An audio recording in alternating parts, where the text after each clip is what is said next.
Hey, hey, hey. Hey What's going everybody. on? Yeah, happy Wednesday. Happy Wednesday. How's everybody's holiday prep coming? I know I've been seeing posts. Y'all crazy. Y'all ready for Thanksgiving?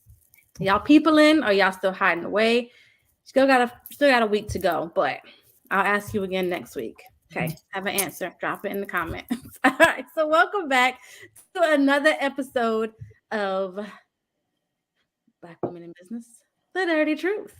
We have another great topic. One Wednesday, I will try not to say that, but that's just how I feel about the things that we're talking about. It's amazing. They're conversational worthy. I don't know if that's even how that should be said, but we're going to pretend like it's supposed to be that way. So, today's a really good one for the fact that men probably don't really have this issue. If you're a man listening, you might be like, what are they talking about? And go about your business. That's fine. But we're not talking to you then. And the ladies don't have this problem. We're not talking to you, but we hope that we help you understand those people that maybe you do business with, that you hang out with, that feel this way. And that's the personal and the business together, separate. How do you feel? So we'll start it off again, like in the comments.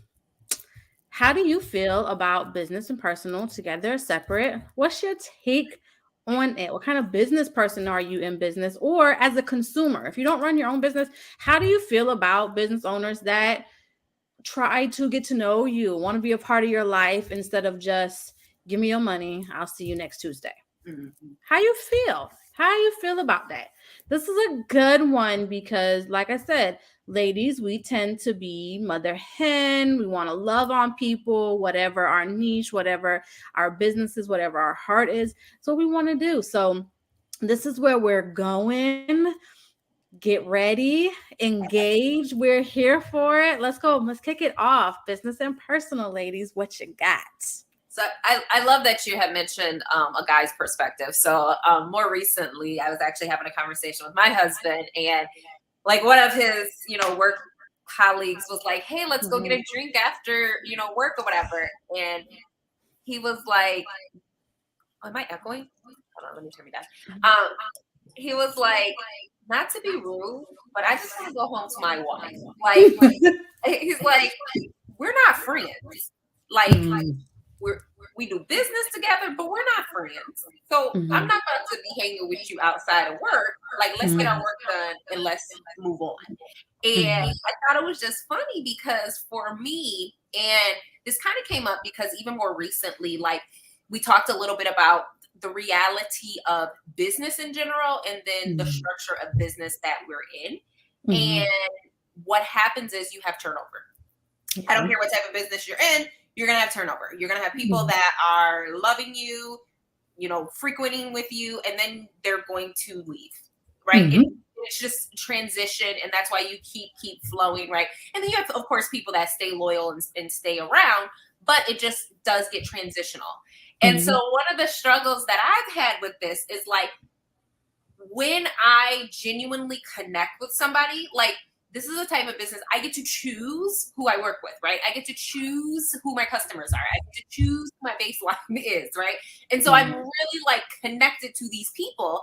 And for me, I'd be like, oh, we friends, right? Like, we're going to hang out. Like when we have our events, like they're going to be so family oriented. And I'm going to get to know their husbands and their kids. And we're just going to like, it's just going to be one big happy family, right? And I realized that not everybody feels that way, right? And so like my feelings would be hurt where I'm like the one that's sending anniversary cards and I'm sending these things and I'm like, oh, somebody passed away. Let me send you stuff. Like I'm concerned with what's going on in their life. And then I'll have something happen in my life and I'm like, oh, they don't look at me the same. That's the way I viewed our friendship. Whereas for them, they're like, you're a business transaction, right? And prospectively, like, I don't even know who owns Target, but like, if they called me and was like, hey, friend, let's hang out, I'd be like, what are you doing? Like, no, I shop there and I keep moving, right? So it makes sense that there's going to be, times where you have certain lines like that. But as a small business owner, I feel like I want everybody to be my friend. I want everybody to, like, I want to know your story. I want us to interact. I want us to have community. I want us to constantly be feeding off of each other. Mm-hmm. Mm-hmm. That's so interesting. I like how you said, you don't know who is the owner of Target, but you're like, no, I don't want to be your friend because I don't know you. But for me, as a small business owner, I thought she was about to say, I know the owner of Target. No, I don't know him, her. I don't know who they are. But for me, I feel like I had to learn this early on in my business. Like, everybody don't want to be your friend. They just want a bottle of lavender and just sit down somewhere. They don't want to talk. They don't want to come over. They don't want to sip wine and sit in PJs and watch movies. And I was like, well, kind of like what Dayna was saying, feeling like, oh, well, shoot, they don't look at me like that. So where do I find those people? Do I go out and find them people? But that's neither here nor there. I just building authentic relationships and showing up as a friend. I had to learn early on that this is an actual person on the other end of this phone that I'm talking to. They coming to me for support. They're coming to me for help. They're not just a dollar sign. So I have to get to know them, and maybe they don't want to get to know me, and that's okay. But I just had to learn that really just early on, because that would hurt my feelings too. Like, okay, you just came for your lavender and then you gonna sit down? Okay, fine. I'll just give you your lavender and you can go about your way. So for everybody watching, what type of industry are you in? What kind of business are you running? Because I really do think, even just after, and this just came to me just now, y'all, I'm not that, spiffy to come with it ready, but I really think that it has to do a lot with what it is that our businesses is surrounded by. Yes, the three of us are a part of Young Living, and we run our own businesses, but we have different niches. But I think all of it is beyond just, I don't know why we keep picking on lavender. I don't know why, but it's so much more. It's so much greater, right, than by the lavender. It's a connection. Like, Dayna's taking care of a lot to do with just who you are as a whole. But, one of the things is hair care. We show Dayna's book all the time. But that's a big piece of being a woman, and especially a woman of color, and then a woman, period. Like, if, I keep seeing this young lady's reels, which is why this is the top of my head. So nothing, no like picking or anything like that. But it spans, which I didn't know, but it spans all women. Alopecia. When those women lose their hair, that is a massive, like, gut check. It's a major, emotional toll that it takes. And so when you come to Dayna with any kind of, hair struggles, or you're looking to use Young Living, chances are you're going to open up and you're going to pour. Like, that's a huge struggle. It's been a huge struggle for me constantly. If you're talking about skincare, if I'd have known her when I was going on that, like, why every month am I changing my skincare and I'm still breaking out like a little 16-year-old girl? You drop it. Having a baby it's crazy. And there's not a whole lot of support out there. Women as a whole, women of color, we know that it's a major. So when you're reaching out to Andriana, a lot of women probably are like, especially with, women of color, are reaching out like, look, I need major support. And it's an emotional thing.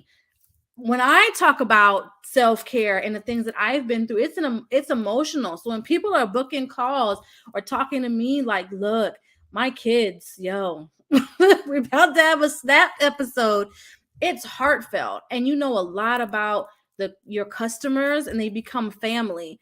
And then, like Dayna's saying, when you find out that, somebody else sold them on something else, and they're just like, you're like, yo, I know all about your cousin's boil on his butt and all of this.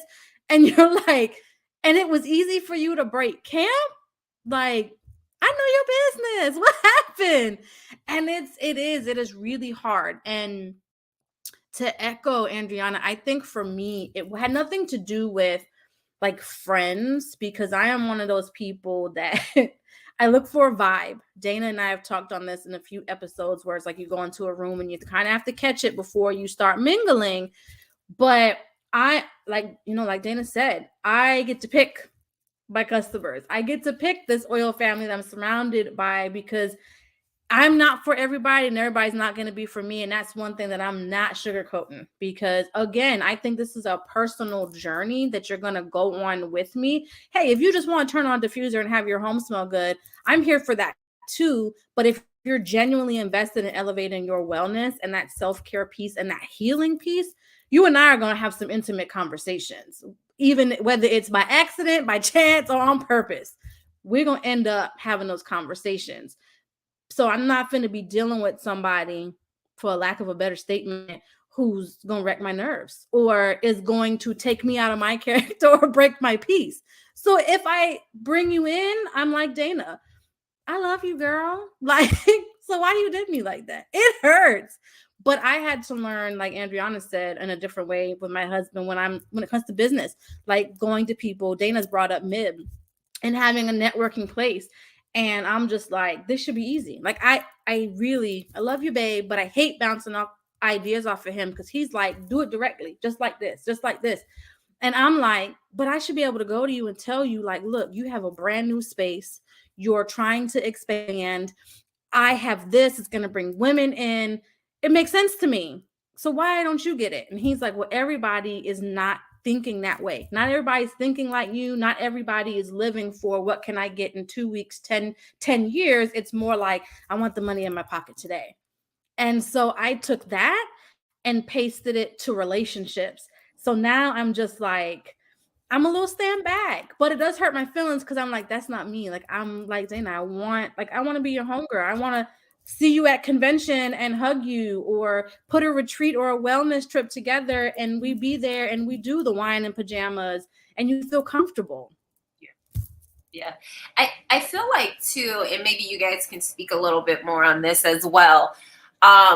There's an emotional aspect to it that if you're not careful, it can cloud good judgment in your business. And what I mean by that is, again, when we talk about like these,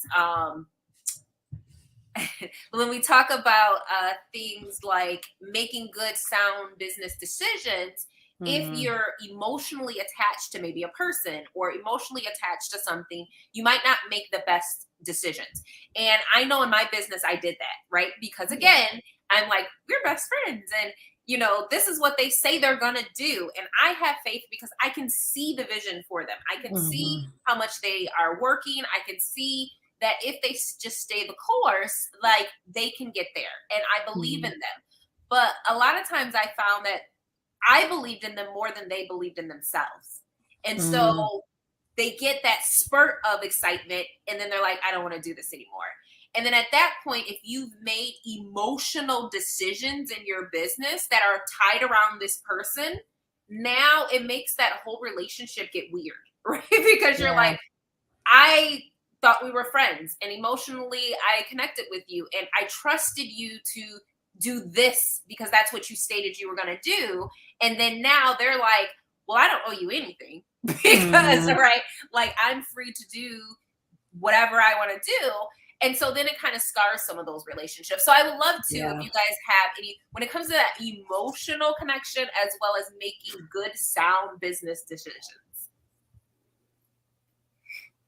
I don't know if I'm the person to ask because I'm emotional thinking all the time. So I'm not your person to ask that question. But I don't know. I cry about everything. But it's just having those people, or maybe just you probably was holding that person's hand from the beginning up until this point where they just decided to just, this is too expensive. So I'm going to go to Walmart and buy those things from them and we'll talk about it another time. Like, okay, but I spent all this time that I can't get back from my kids and my husband because I tried to help. And then that, I guess that kind of deters me and makes me sit back and think like, am I really supposed to be doing this? Am I really helping? Like things like that. I second guess my own self. Because of, I guess that goes back to that support. Y'all get out there and support these women in business. Don't have a second guessing ourselves. That is a tough one. That's hard. Because I mean I'm a Libra.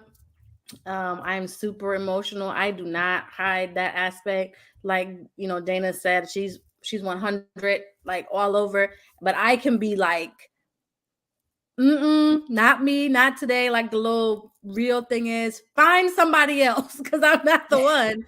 And then and then other times I'm just like, I can go 50, a heavyweight match with you until I quit. And I think that is hard. And I think that women we're plagued with that. When is it too much that now, like Dayna's saying, I can't see past what it is that I want for you. So I'm going to put money and time into you. Like Andriana said, I've been giving you all of this and now nothing has come from it. And when can you just say, look, I did my best. We still cool. We can still be friends if that's what we were. Yeah, that's a tough one. And I think you I know I probably do. Lord Jesus, I probably toe a line every day between like, do I give up and just say, when you're ready, you come to me? Sometimes I feel like I can boss up and just be like, yeah, this is my number. This is my email, whatever. When you're ready, let's chat. And maybe it's an intuitive thing. I don't know. Sometimes there's just like, I'm just not ready to quit, but I'm beating myself down. That's really hard. I would love to hear in the comments, you ladies, fellas, if you're doing it too, I would love to get a male's perspective. Yeah, I know my husband can't give it. You can't give it at all. But fellas, especially if you're watching, emotionally, how do you cross that line? And to add to that, before I forget, how do you know when you're being played for emotions, right? In our industry, let's be real. There are trainings out there that tell you connect with your person, send them messages and comment on 5 posts. It's well known. You can Google it, right? Comment on their post 10 times and then get in their inbox, or they're going to have a conversation. So how do you, one, know when it's genuine and this person is really trying to build a relationship and not just sell you? But then how do you not be so cynical that you believe everybody is out to get you? So to a certain extent, I do think it comes to boundaries. I will say, what is the saying? Shame on you if you fool me once. Shame on me if you fool me twice. Yes. Dayna is going to go all in and trust that you are who you say you are the first time. And I am not going to second guess it. I'm going to just like go in blinders straight on. But if you, in any type of fashion, do anything that then I'm not sure of your loyalty and your honesty, I will never deal with you again. And that doesn't mean that I can't love you from afar. That doesn't mean that I can't bless your effort. Like, go, bless you. Like, do your thing, like somewhere else. But I move differently around you from now on, right? I'm going to now have a certain boundary where I dealt with you business-wise before, and you crossed the line, and you didn't respect my boundaries. And so now I won't deal with you on a business level that way anymore. Now, I probably won't even recommend you to people. But now, if you have a product or something out there, I might heart it. I might comment on it to help boost your algorithms. I might even share it. So I'm not like, there's no animosity. It's not like I want you to, I hope you learned something from that experience and know that even though you did me wrong, I still bless you, right? I'm still like, I want you to succeed. I want you to get it together. I want you to have learned a lesson from that situation. So I think prospectively, the biggest thing is that boundaries. I think if we're not very clear on what we allow and don't allow, then people are going to run all over us. that like that personal and that business, those lines are going to be so blurred that you're like, I'm tired, I'm burned out, I don't know what to do no more, right? And I think that the boundaries, and that comes to self-development, that comes to knowing your value, your worth, what you deserve. I love that. I'm going to follow Dayna with quotes. Brene Brown says, clear is kind, unclear is not kind. When you're setting those boundaries, I'm somebody that I'm a recovering people pleaser. I've said this before. And so having boundaries, I have them, but it was always like, was I clear? Because it would be like, I don't want to hurt your feelings by telling you, we're not finna do that. We're not finna do that. Now I can go home and tell my husband, like, she ain't finna play me. But it was like, how many times I let you dip your toe before I became clear. So yes, have those boundaries, but you got to be clear. It's not mean, it's kind, because then we avoid this. Go ahead, Andriana. I saw you unmute yourself, girl. No, that's just something I struggle with, being clear. Maybe I'm unkind because I'm never clear. I just, like I said in the last episode, I just want you to do. If I tell you, just please do. And maybe if, I don't know, my instruction wasn't clear, but you knew what I meant, just do it. I mean, like you said, that's hard. Building those authentic relationships and just, I don't know, being there, especially if they just decide to dip on you and just, I don't know, ghost you or whatever. That's hard. And you know how to deal with that. But I don't want to cry no more, so I ain't gonna cry. I'm gonna mute myself so I can get myself together over here. I'm still growing. What's the word?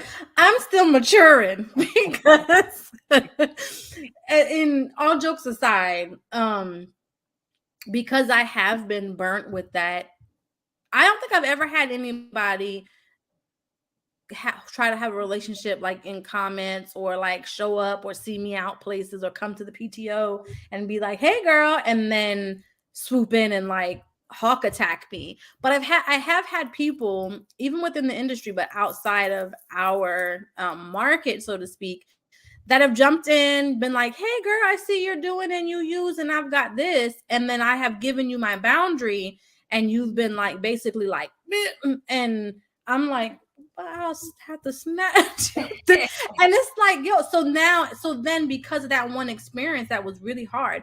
I mean, I had one, and just for context, we were stationed overseas and we were in Germany, and Germany has very strict rules and laws. If you don't know, Europe does not play with the crap within their supplements and all of that thing. And so if we couldn't, because our mailboxes were regulated by SOFA statuses and taxes and all of these things, in Germany, they had their own laws, and there were things that we weren't allowed to get sent to us through our mailbox. It was considered illegal. And sometimes you would have the tax people in our post office back offices, they would open boxes if they knew like brands, and they did. They knew Young Living, they knew doTERRA, they knew Herbalife, they knew all of those names, and they would open your packages. And then you would get a message that would say you had to go down to the tax place and open everything and let them check it. And it was such a process. So this individual wanted to send me their products, wanted me to get their products, wanted me to support them.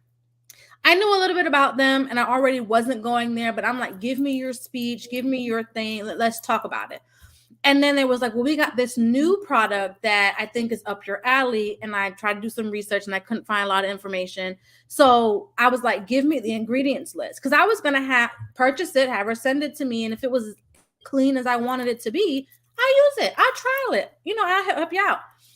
But then when I saw, I was like, nope, I can't get it here. And she was like, well, why can't you get it? I'm at an APO address. I ship to military people all the time. So I know y'all can get it. Oh, excuse me, ma'am. Oh, wow. So first of all, that's when the boundary situation comes. You do not have to explain to nobody what your boundary is. When you gave it, that was it. Respect that. So originally when she asked and then just kept firing off message, I was going to explain. All APOs are not to the same location. My location, I'm not finna go. If they give me a letter, as long as it ain't a Young Living box, I'm not going down there. They just gonna throw it away because I don't have the time. Like, it's a hassle. And they make you, depending on what it is, they make you go through a lot. Young Living stuff, I would go down there because we have a European warehouse. And I know that nothing is sold here in Europe that is not following their regulations. So I'm cool with explaining to you not taking my Young Living stuff. But since that day, if somebody sends me a message, I'm looking for those trigger words where I know you about to sell me after I say, hey, girl, I'm good.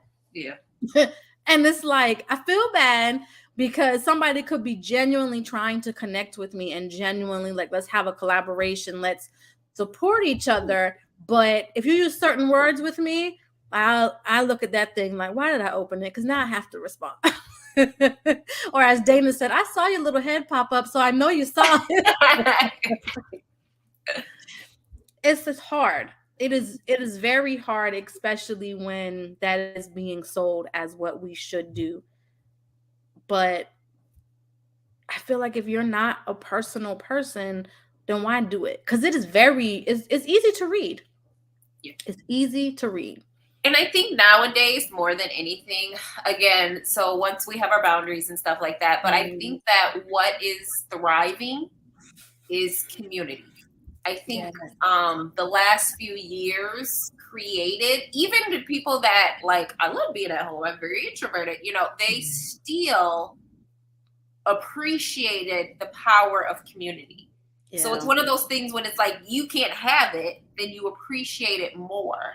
And so I feel like good brands, good companies are not just here to sell products, but they really are here building communities. They're building those relationships and connections where people genuinely feel like they're being seen, that they genuinely feel like they are part of something. So I would challenge, like, if you're watching this and you have a small business and you're really trying to get yourself out there, yes, it's okay for you to have personal relationships with and business at the same time. Mm-hmm. But you also want to make sure that you're building community so that you can really get those fierce, loyal customers.